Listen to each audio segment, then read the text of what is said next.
এক রাস্তা ধরে হাঁটতে থাকলেই পৌঁছে যাবেন 14 দেশে। অবাক করা বিষয় হলেও সত্যি এমন সুযোগ পাবেন যদি আপনি বিশ্বের দীর্ঘতম হাইওয়ে ধরে চলতে শুরু করেন। এই রাস্তা দিয়ে গেলে পেরিয়ে যেতে পারবেন Mexico, Guatemala, El Salvador, Honduras, Nicaragua, Costa Rica ও উত্তর আমেরিকার মতো দেশ মহাদেশের সীমানা। বিস্তারিত সঙ্গীতাসার ডেস্ক রিপোর্টে। প্যান আমেরিকান হাইওয়ে পথটি শুরু হয়েছে উত্তর আমেরিকা থেকে। এটি আলাস্কা থেকে শুরু হয়ে 14টি দেশ পেরিয়ে দক্ষিণ আমেরিকার আর্জেন্টিনায় শেষ হয়ে যায় এই পথ। দৈর্ঘ্যের কারণে এর নাম গিনেস বুক অব ওয়ার্ল্ড রেকর্ডসেও তালিকাভুক্ত হয়েছে। প্যান আমেরিকান হাইওয়ে বিশ্বের সবচেয়ে বিখ্যাত ও দীর্ঘতম রাস্তা তৈরির ধারণাটি প্রথম আসে 1923 সালে। মজার ব্যাপার হলো, এই মহাসড়ক তৈরি করতে শুধু একটি দেশ নয়, অবদান আছে 14টি দেশের।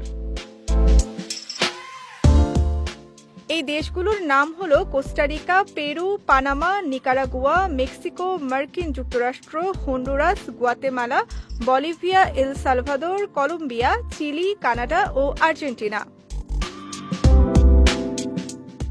কেউ যদি প্রতিদিন 500 কিলোমিটার পথ ভ্রমণ করেন, তাহলে তিনি এই পথটি প্রায় 60 দিনে সম্পূর্ণ করতে পারবে। কার্লোস সান্তামারিয়া নামে একজন সাইক্লিস্ট পথটি 117 দিনে সম্পূর্ণ করেছিলেন। এর জন্য গিনেস বুক অব ওয়ার্ল্ড রেকর্ডসে তার নাম লেখা হয়েছে। এই বিশাল মহাসড়কের সব রুট একত্রিত করলে তবে তার দৈর্ঘ্য হবে প্রায় 48,000 কিলোমিটার।